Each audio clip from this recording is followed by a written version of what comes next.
Eu quero falar hoje aqui sobre o meu estado, o estado do Paraná.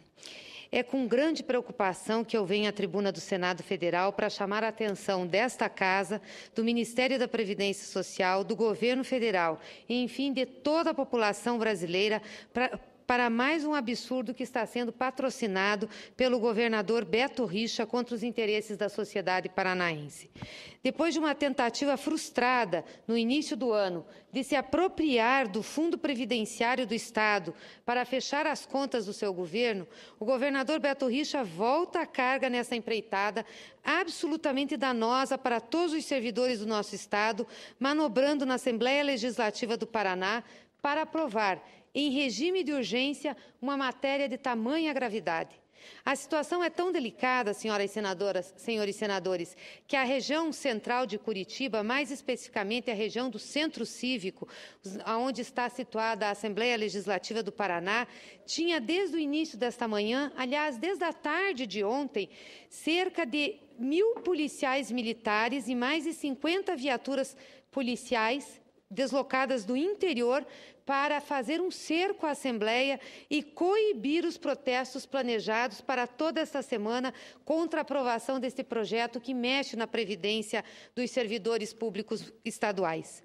E o pior é que toda essa situação decorre única e exclusivamente da incompetência de um governo que a cada momento se supera no desmonte do Estado e na degradação das contas públicas. Senhoras senadoras, senhores senadores, em 2012, para obter o certificado de regularidade previdenciária, o atual governo do Paraná, desde então contrariando os interesses dos servidores estaduais, promoveu uma alteração no sistema de previdência do Estado, estabelecendo um corte para definir quais servidores estariam enquadrados em cada um dos dois fundos de previdência estadual, o Fundo Previdenciário e o Fundo Financeiro. Os servidores estaduais que ingressaram no serviço público até 31 de dezembro de 2003 passavam a figurar no Fundo Previdenciário e os demais servidores seguiam no chamado Fundo Financeiro.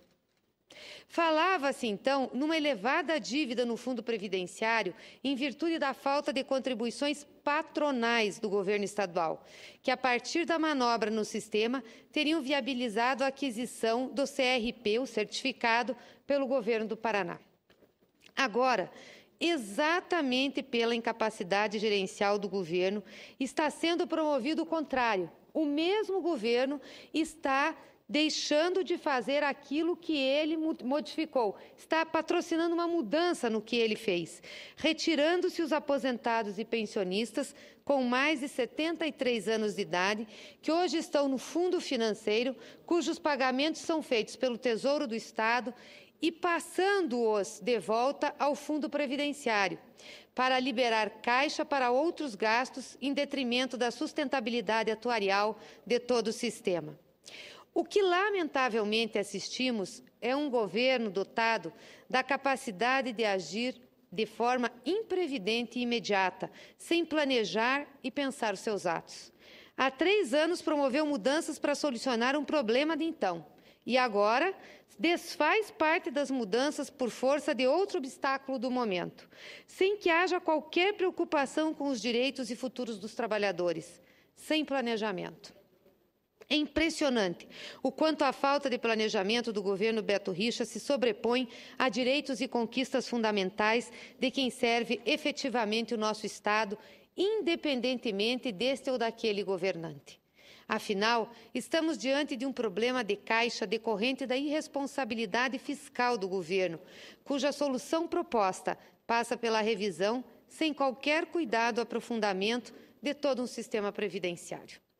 Para se ter uma ideia do nível da falta de compromisso e seriedade com que o assunto é tratado, justamente com outros parlamentares da bancada federal do Paraná, solicitamos uma análise do projeto que, aliás, deveria ter sido demandada pelo próprio governo do Estado junto ao Ministério da Previdência Social.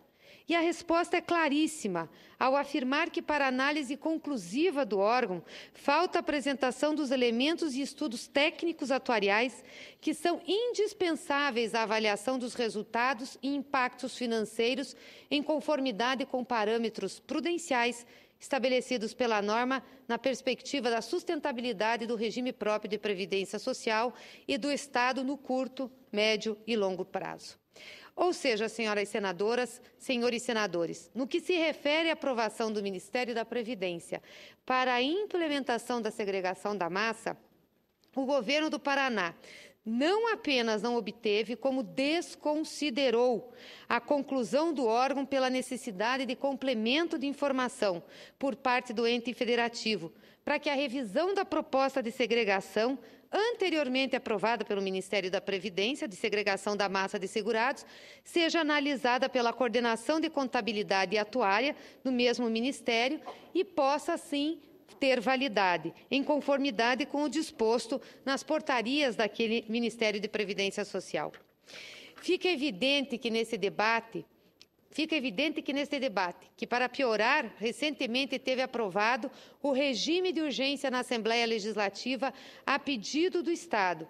Não foi dada a importância e a atenção devida sequer para atender ao conjunto de exigências que prevê a norma previdenciária nacional.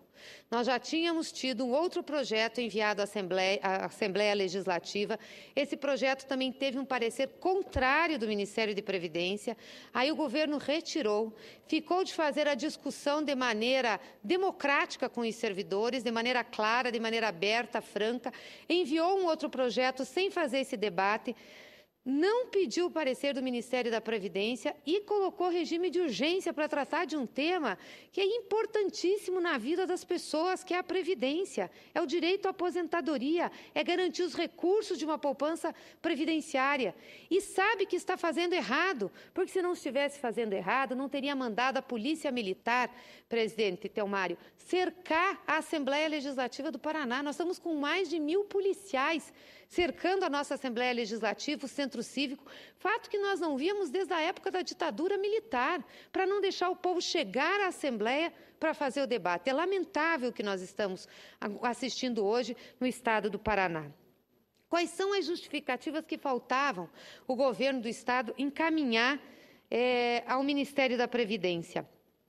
As justificativas técnicas que demonstrem a viabilidade orçamentária e financeira da revisão da segregação da massa para o ente federativo e a manutenção do equilíbrio financeiro e atuarial para o regime próprio de previdência social, contendo no mínimo os seguintes elementos: a exposição sobre a situação atuarial, o impacto das despesas nos limites de gastos impostos pela Lei de Responsabilidade Fiscal, a explanação sobre os cenários elaborados pelo atuário e pelo gestor e evidenciar a situação atuarial e a capacidade financeira e orçamentária do ente federativo, o demonstrativo de impacto das despesas nos limites da LRF, a indicação e explanação sobre a solução escolhida que melhor atenda ao regime ente público no curto, médio e longo prazo, cópia dos estudos atuariais e dos demonstrativos elaborados com a finalidade de subsidiar e demonstrar o descrito nas justificativas técnicas, fluxo financeiro de receitas e despesas de cada plano, custos, custeios, balanços atuariais com os valores atuais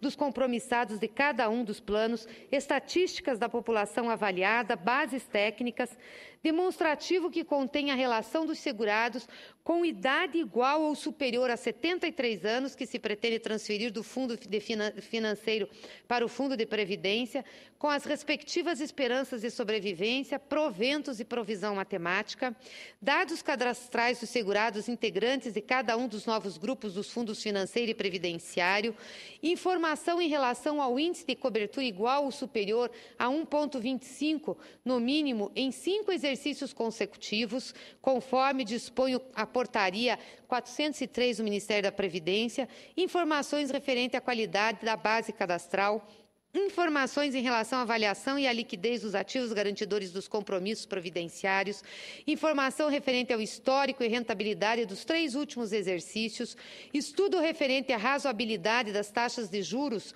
utilizadas na avaliação atuarial em relação à meta estabelecida na política anual de investimento dos recursos do plano, minuta do projeto de lei que está dispondo sobre o ajuste técnico pretendido na revisão.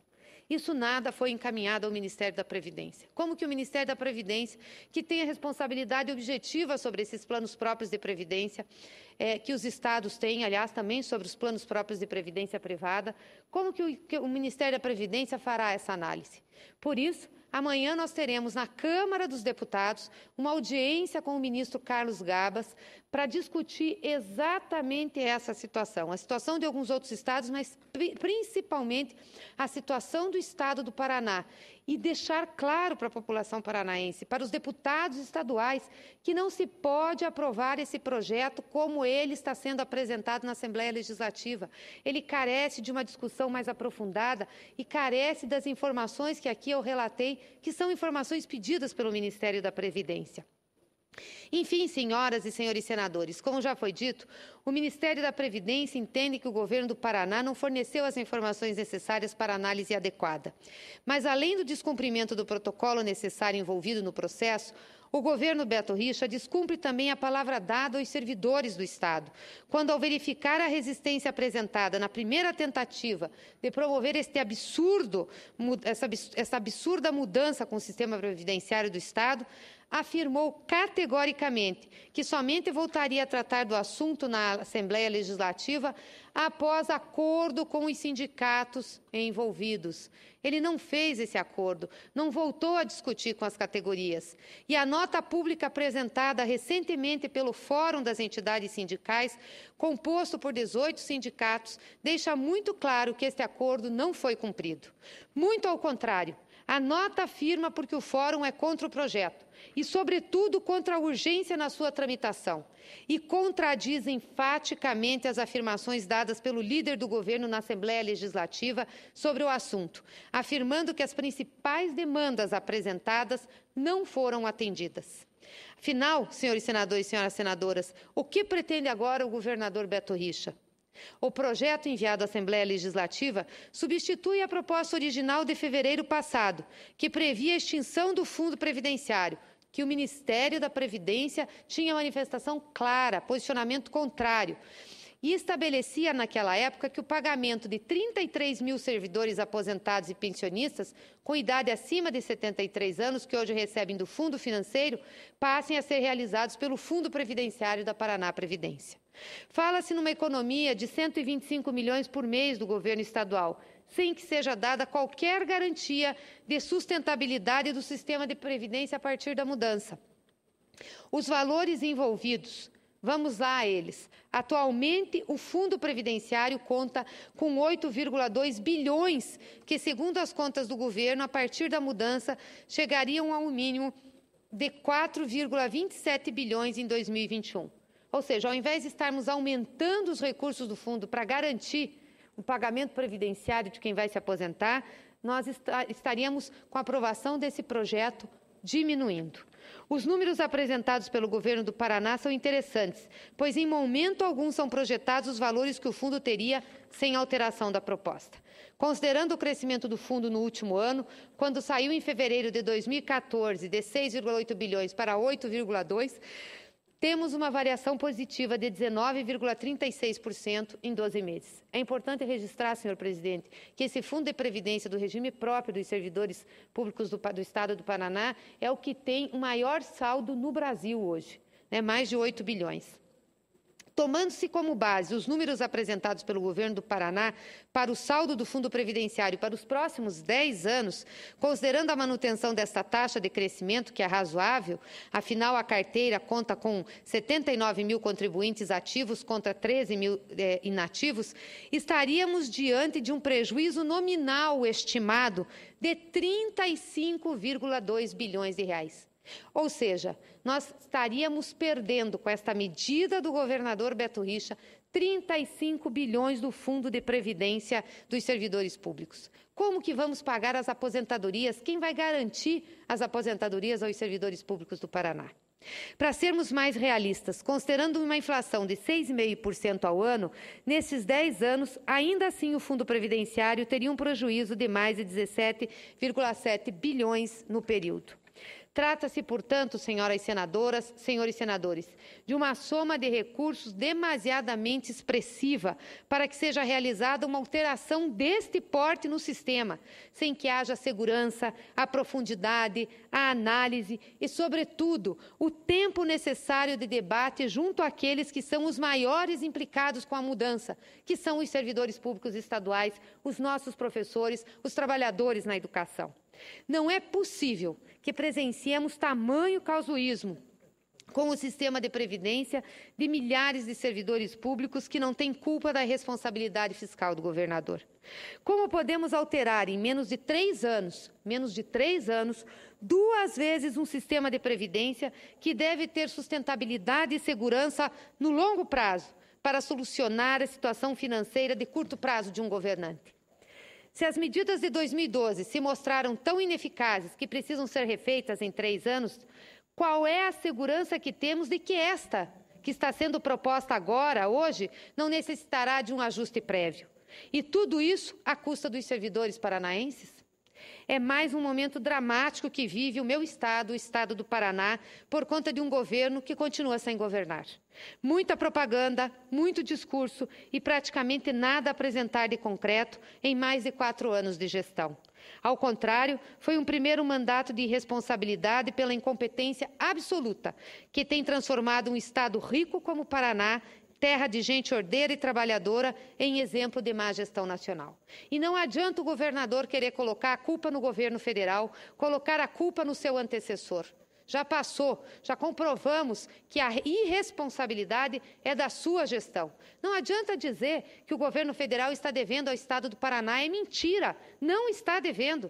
Não está devendo da Lei Candir mais do que o repasse que deve a outros estados, assim como também de outras transferências, até porque aprovamos a lei orçamentária agora, não teria como repassar. Não tem nenhum débito a mais do que tem com qualquer outro estado. E não tem nenhum outro estado cercando a sua Assembleia Legislativa com policiais e mudando o regime previdenciário dos servidores para fazer frente ao descontrole do Caixa do Estado. Aliás, nós fomos criticados aqui nessa casa, senhor presidente, quando a presidenta mandou, em 2014, uma mudança para alterar o resultado primário de 2014, dizendo que não seria mais um resultado primário positivo, mas que nós poderíamos, inclusive, ter um déficit. Essa casa fez um debate muito crítico à presidenta, dizendo que ela não tinha responsabilidade fiscal, que ela não podia ter feito aquilo, que aquilo era crime. Não era coisa nenhuma, até porque o resultado primário é um instrumento de política fiscal, e nós podíamos fazer, estávamos dentro do exercício. Sabe o que o governador Beto Richa, do PSDB, que tanto nos criticou nessa casa, fez? Pois bem, mandou um projeto agora, em 2015, para alterar o resultado primário de 2014. Eu vou repetir, ele mandou um projeto de lei agora, em 2015, para alterar o resultado primário de 2014 de um orçamento já fechado, tirando o superávit para colocar um déficit. Aí pode.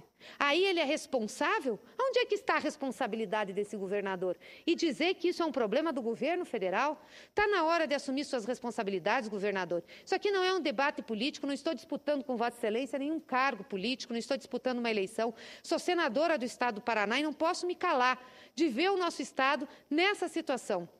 E principalmente de ver os servidores públicos do Paraná terem o seu direito, se for discutido da forma como está sendo discutido e aprovado, tendo o seu direito vilipendiado por uma ação que é inconsistente e de absoluta incapacidade administrativa e gerencial.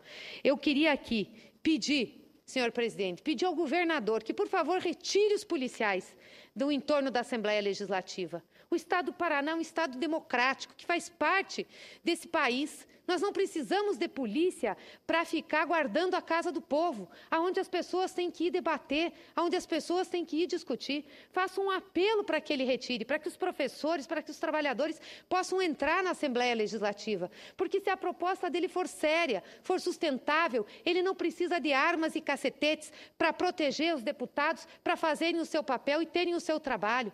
Faço um apelo aos deputados que, por favor, não envergonhem mais uma vez o nosso Estado e a nossa nação. Já chega quando chegaram de camburão na Assembleia Legislativa para votar um projeto contra os interesses dos trabalhadores e dos servidores públicos.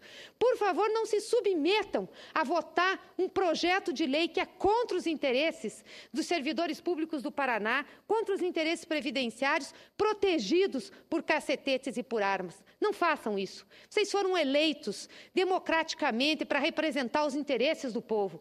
Se querem votar, assumam a responsabilidade, assumam seus compromissos, assumam votando, olhando nos olhos daqueles a quem vocês estão votando contra. Mas não deixe que a polícia forme uma barreira. Nós estamos numa democracia, senhor presidente. Lutamos muito para chegar até aqui. Uma democracia que deu possibilidade que milhares, milhões fossem às ruas protestar contra a presidenta Dilma, protestar contra o governo, protestar contra quem se quisesse. Por que no estado do Paraná não pode haver protesto? Por que no estado do Paraná os servidores não podem chegar à Assembleia Legislativa para fazer a discussão com seus parlamentares?